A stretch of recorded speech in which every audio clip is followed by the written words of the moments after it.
Next আহিলে বসন্তৰ পিছত গ্ৰীষ্ম। আমাৰ ছয় ঋতুটো তুমি মনত ৰাখিবা, গ্ৰীষ্ম, বৰ্ষা, শৰৎ, হেমন্ত, শীত, বসন্ত। বসন্তৰ পিছত আকৌ গ্ৰীষ্ম হ'ব। চ' বসন্তৰ পিছত গ্ৰীষ্ম মানে গৰমটো। বসন্তৰ পুষ্পসম্ভাৰ নাথাকিলেও মল্লিকা, গুটিমালা, তগৰ আদিৰ পুষ্পৰাজিয়ে গ্ৰীষ্ম প্ৰকৃতিক আৱৰণ পিন্ধায়। মানে বসন্তৰ যিটো পুষ্প সম্ভাৰ মানে দোকান বুলি ক'ব পাৰা, মেলি দিলে যিটো হেৰি হয়, বস্তু এটা মেলি দিলে, ভাইটিয়ে যে খেলা বস্তুখিনি মেলি দিয়ে, সেইটো সম্ভাৰ, পুষ্প সম্ভাৰ, বহুত ফুল।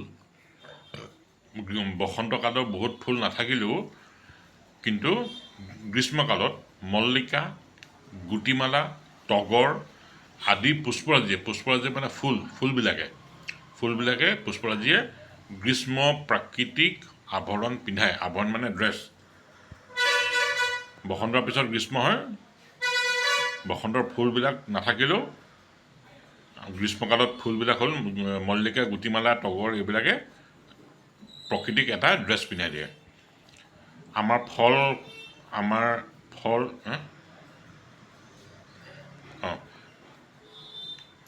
আমৰ মল,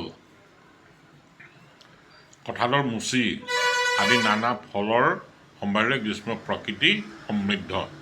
আমৰ মলটো বুলি কয়, সৰুটোক আমৰ মল। কঁঠালৰ মুচি, কঁঠালৰ সৰু কঁঠালটো কোৱা হয় মুচি, আদি নানা ফলৰ সম্ভাৰ মানে তুমি গম পালা, গ্ৰীষ্ম প্ৰকৃতি সমৃদ্ধ। গ্ৰীষ্ম গৰম দিনকেইটা প্ৰকৃতি সমৃদ্ধ মানে উপচাই পেলোৱা, সমৃদ্ধ উপচাই পেলোৱা। মাজে মাজে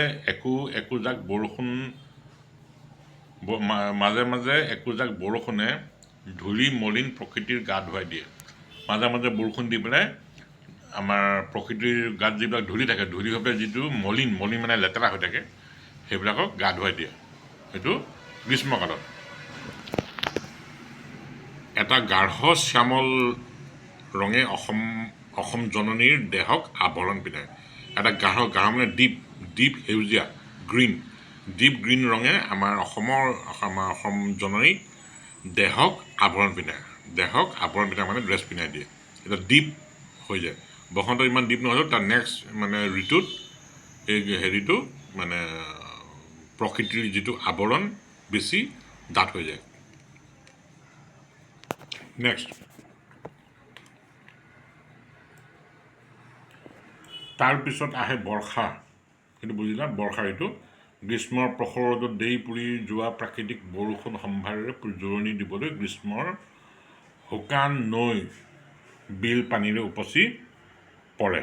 বুজিলা এইটো? গ্ৰীষ্মৰ প্ৰখৰ ৰ'দত দেই পুৰি যোৱা পূৰা গৰম হৈ যায়, তাৰপিছত আহে বৰ্ষা এইবিলাক গোটেই গৰমৰ যিমানখিনি হেৰি আছিলে শুকান হৈ থাকে, চবতে নৈবিলাকত পানী দিয়ে, বিল মানে লেকছবিলাকত পানী দিব, তেনেকুৱা হৈ যায়। তেতিয়া কি ওলাব? ভেকুলী, মৰা, জিৰি, এইবিলাক হ'ল কীট পতংগ আদিৰ আৰৱত দশোদিশ প্ৰতিধ্বনি হয়। এইবিলাকৰ চিঞৰ বাখৰত আমাৰ দশোদিশ মানে 10টা দিশৰ মানে চবফালে 10টা দিশ, দশোদিশে প্ৰতিধ্বনি মানে এইটো চাউণ্ড আহে, মানে টাৰ্বুলেঞ্চ টাইপৰ প্ৰতিধ্বনি, টাৰ্বুলেঞ্চ টাইপৰ হয়। আকাশখন মেঘে ছানি পেলায়, বুজিছা? বাৰিষাৰ কলা মেঘে ঢকা আকাশৰ মাজেদি উৰি যোৱা বগলী জাকলৈ চাই থাকিবৰ মন যায়। এইটো বুজিছা? কেতিয়াবা আকাশ মেঘহীন হ'লে বাৰিষাৰ সৰু বৰৰ বুকুত হাঁহি থকা ভেট ফুলৰ ওপৰত নিৰ্মল জোনাক পৰি মায়াপুৰী ৰচনা কৰে। কেতিয়াবা আকাশ মেঘহীন, কেতিয়াবা বৰষুণ নহ'লে মেঘহীন, ডাৱৰ নাই।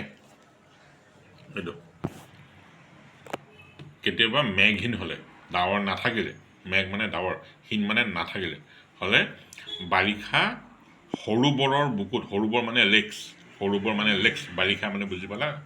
বাৰিষা সৰু বৰৰ বুকুত হাঁহি থকা ভেট ফুলৰ ওপৰত নিৰ্মল জোনাক পৰি মায়াপুৰী ৰচনা কৰে।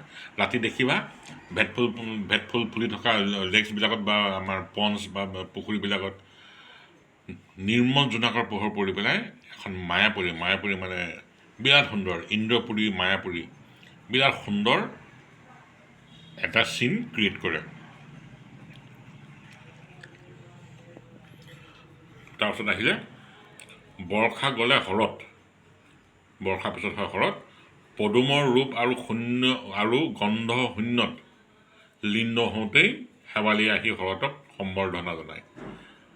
পদুমৰ ৰূপ আৰু গন্ধ শূন্যত লীন নহওঁতেই শেৱালি আহি হৰতক সম্বৰ্ধনা জনায়। বুজিছানে?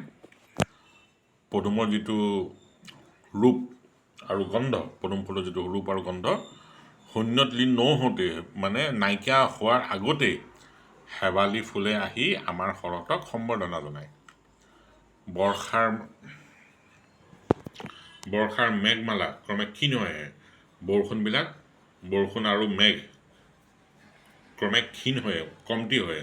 মেঘমালা মানে দ্য চেইন অফ ক্লাউডছ, বৰ্ষাৰ মেঘমালা চেইন অফ ক্লাউডছবিলাক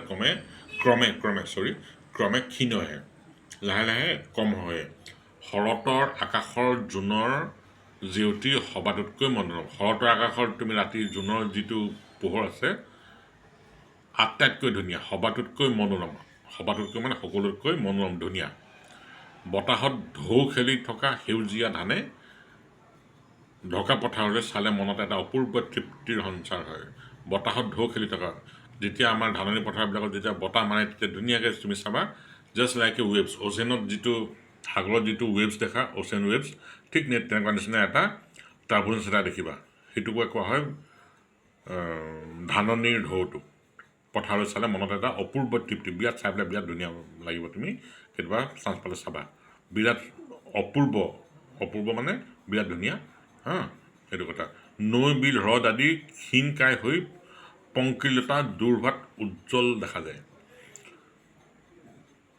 নৈ বিলবিলাক সৰু হৈ আহে, পংকিলতাটো দূৰ হোৱাৰ কাৰণে বস্তুটো উজ্জ্বল লাগে।